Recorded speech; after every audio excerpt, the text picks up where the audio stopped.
Hi, I'm Dave Monty. Welcome to my video series, Everything Villages. Today, I am going to do the standard monthly real estate market update for the Villages. It is May 2025, so stay tuned.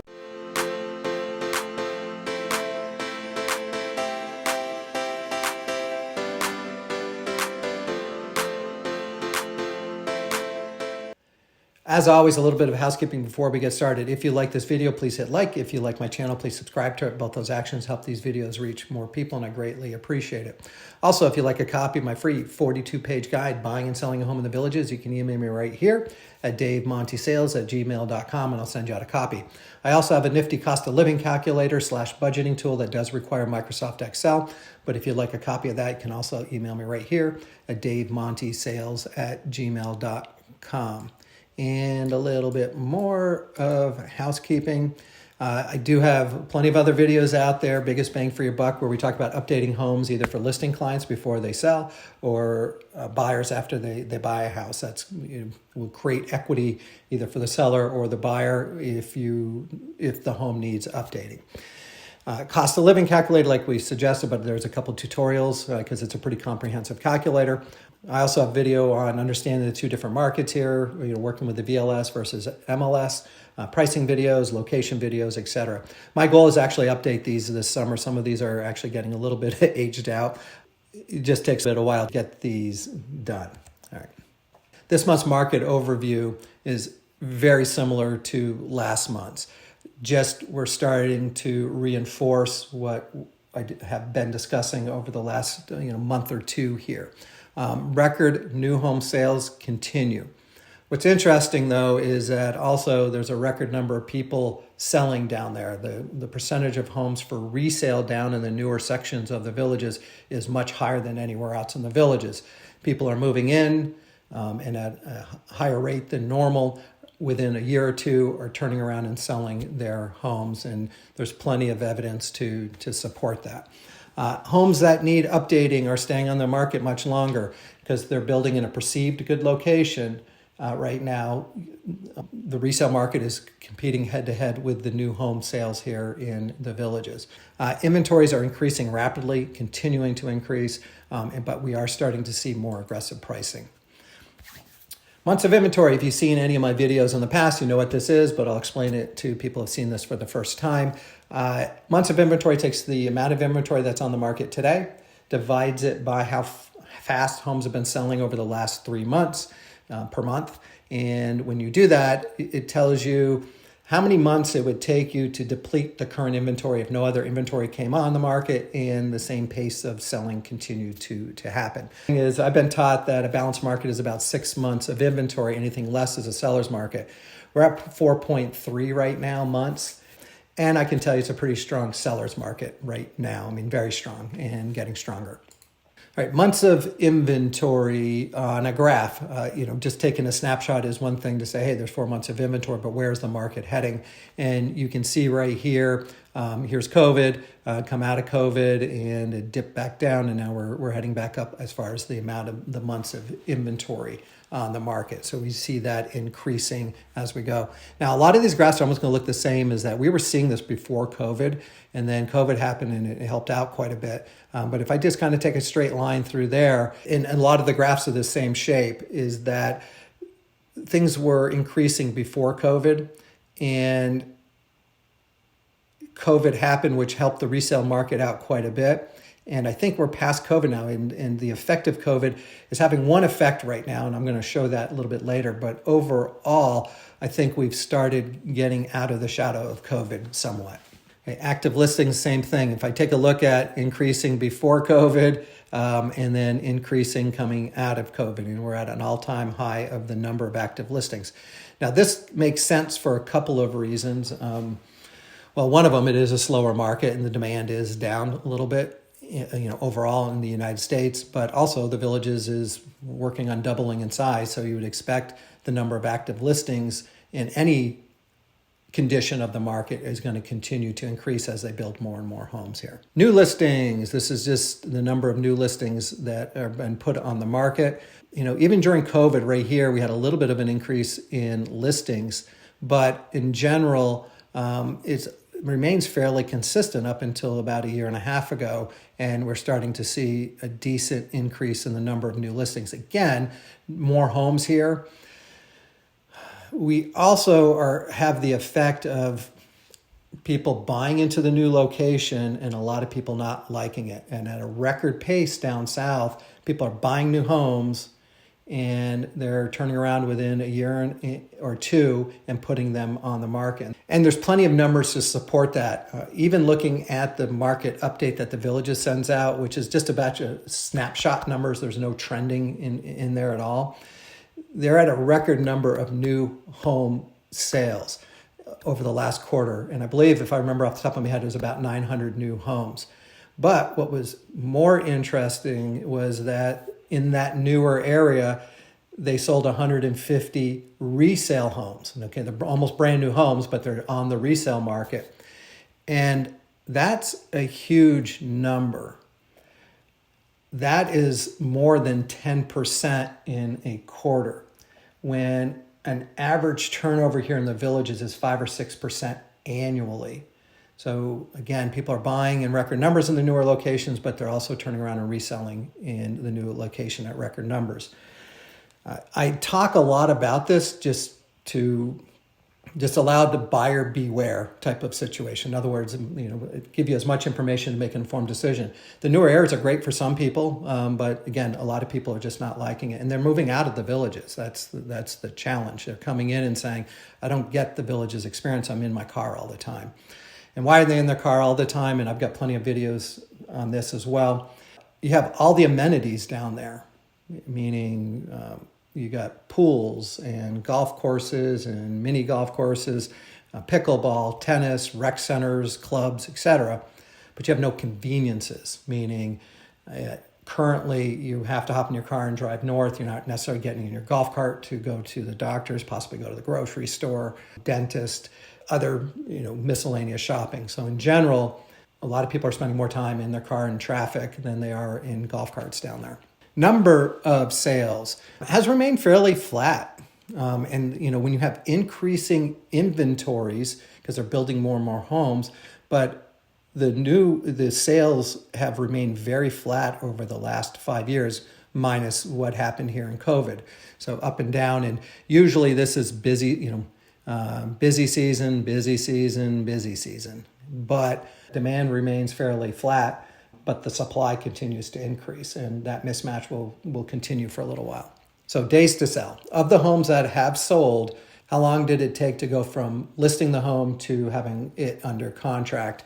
And you can see that average has been ticking up here over time. And again, same sort of thing. If I look back here and draw a straight line, you can see it's been increasing. And I think we're getting past the shadow of COVID and sort of getting back to the normal state here. Average days on market is a very similar metric, but this is just taking a snapshot of the current inventory. How long has the current inventory been on the market? And you can see, again, same sort of similar curve where you're increasing over time, and we've almost eliminated the effect of COVID right here. Okay. Now, this continues to increase, and this is kind of what makes me nervous. Remember the last graph, number of sales, at least on the resale market, is real flat. Okay? That's the demand, and the inventories and days on market continue to increase. I've been talking about this probably for a year and a half now. You probably heard me say it's kind of weird. Pricing has remained straight and flat, even though inventories are increasing, days on market have been increasing. It finally broke here. We're finally starting to see the sellers kind of get the memo, and if they need to sell their house, they're going to lower the price on their house.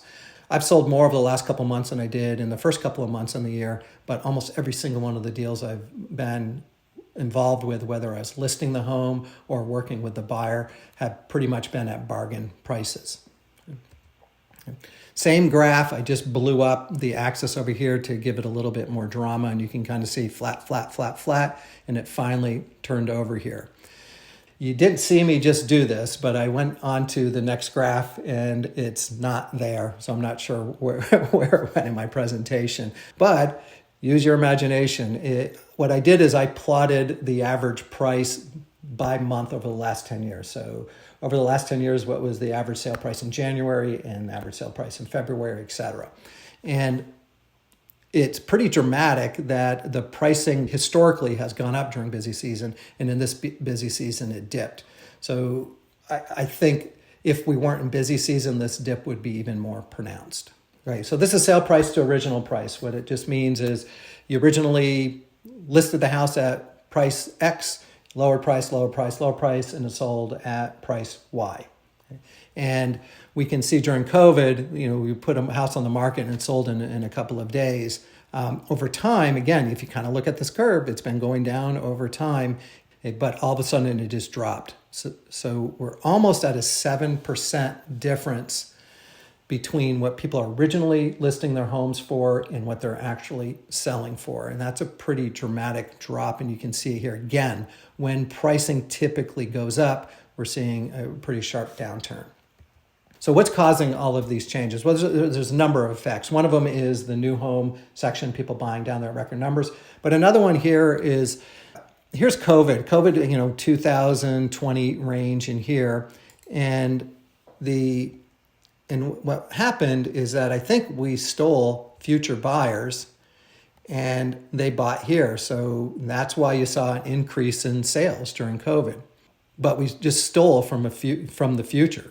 A lot of the people that ordinarily would have been buying here retired early. They could work from home remotely. They bought investment properties, whatever. But in general, we just stole some future buyers. So if I overlay the graph, that dip can almost correspond to this dip a little bit. So a lot of this increase in demand was people buying early.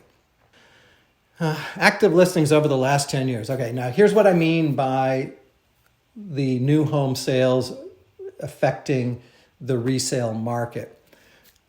These are inventories over the last 10 years. Obviously, this is COVID in here. Okay, and I don't have the years on here, but I can tell you what is going on. Why is it increasing here, then start coming down? Why is it increasing here before COVID? Okay, and why was it decreasing here, and why is it increasing there? And you can almost to the date know what's going on here. In here, they were building in the Brownwood area. So if I'm trying to resell a home in the Sumter Landing area, I'm competing against a home that's 15 minutes away in what's considered a good location down in the Brownwood area. So anytime they're building in a perceived good location, the inventories on the resale market increase because we're competing against the new homes. They close out Brownwood, Osceola Hills, north of 44, and they start building along Finney, DeSoto, Marsh Bend. And at the time, I think now it's a great location, but at the time it wasn't perceived as a good location. So while they were building down there, inventories decreased. So the location was more desirable for people, so they bought up north of 44. Then here, so what caused this to go up? Chitty Chatty Bridge opens up right around there. So now I've got Chitty Chatty, Bradford, Hawkins, and even starting to build in St. Catherine. And you start to see the inventories increasing. Again, Chitty Chatty Bridge opens up. Those areas become much more accessible to the main part of the villages. People now perceive it as a good location, and they're not buying on the resale market, so inventories increase. COVID, let's get rid of that. And then when we're coming out of COVID, they were building north of the Turnpike, higher tax area, being in your car for a while to run most of your errands. You started seeing inventories decreasing. So they're building in locations not perceived that nice.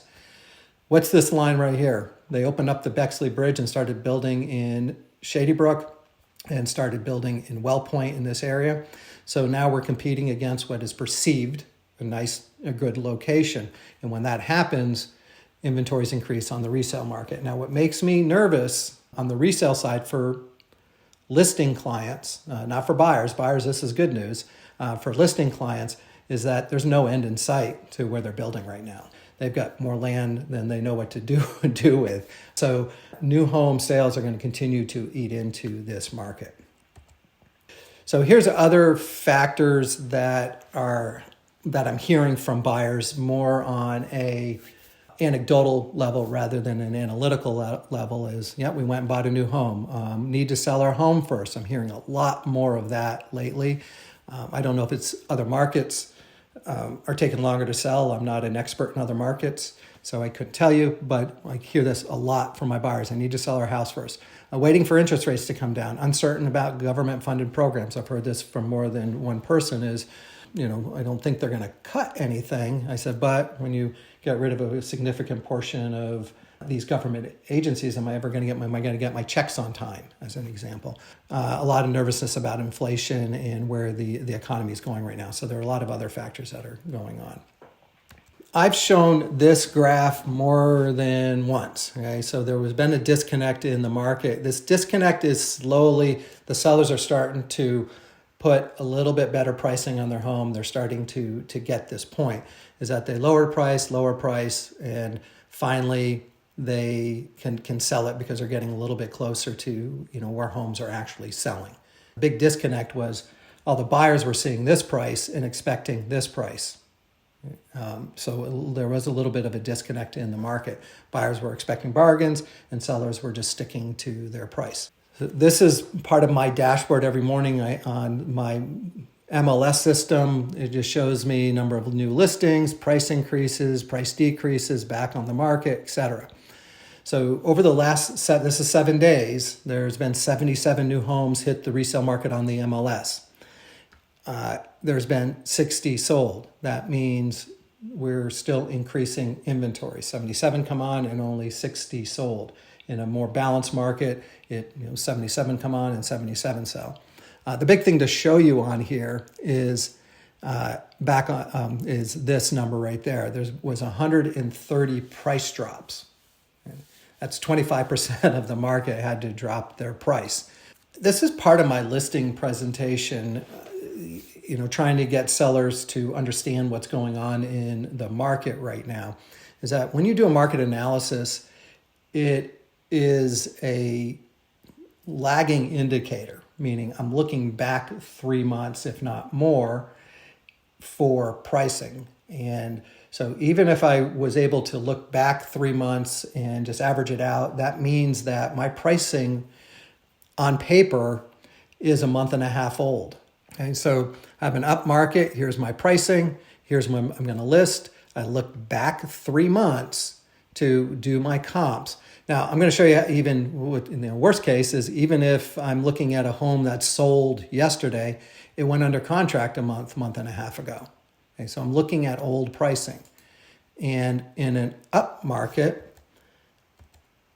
it's fine. Here's my fair market value. Here's my range. Okay, my month and a half old. I'm going to go above fair market value at list date, which is fine. Okay, because I'm going to go above fair market value, and pretty much fair market value should be there already because it's increasing. Now the opposite happens in the down market. Here's my list date. I look back 3 months. So the pricing I'm actually calculating is right there. Okay, and so I'm now needing to price in the lower end of the range in order to hit fair market value. Sellers have continued to go over fair market value, and then it just sits because they're so far away from it. Okay? And I'm going to show you that's what I mean by chasing a down market. So what we've been trying to do over the past is get ahead of this market. The market is coming down all of a sudden, right? And if I go over fair market value and I reduce my price and sits on the market another month, reduce my price. Well, if this is fair market value, I'm always above fair market value. I'm chasing that number down. And really what you want to do is get ahead of it. This original price, you should be pricing like right in here.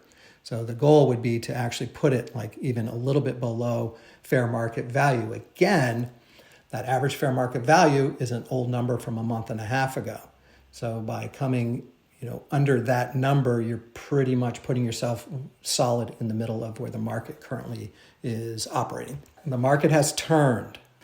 Don't really see an improvement too quickly. I think pricing is going to continue to come down over the next couple of months here in the villages. It's a fantastic time to buy. If you're thinking of selling, then listen to your agent, because I've had a lot of discussions with a lot of different agents, and all the conversations go the same. Here's where we think you should be pricing your number, and then we get talked up. Nope, the house down the street, this, and all the other things, and it's like, okay, we'll put the house at the price that you want, but that's not what all the numbers are indicating. So if you need to sell, you need to put an aggressive price on your house. And again, what I'll kind of summarize all this with is that this year I'm on pace to do about half of what I did last year. So the number of homes being sold is coming, down here. I've done a few more deals over the last couple of months than I had done in the previous couple of months. Every single one of them, whether I was working with one of my listing clients or a buyer, each of the deals I would consider a bargain. In other words, the pricing was aggressive to attract that buyer away from a new home. That's the video. Again, a very fast changing market right now. I hope you found this informative. Be very interested on the next one that I do next month to see if it continues and what I believe the trend is happening here. As always, though, if you like this video, please hit like. If you'd like a copy of my free 42-page guide, Buying and Selling Home in the Villages, you can email me right here at davemontysales@gmail.com, or you can get a copy of my nifty cost of living calculator. And again, email me right here at davemontysales.com. Again, I hope you found this informative. I hope to see you around the villages. Take care.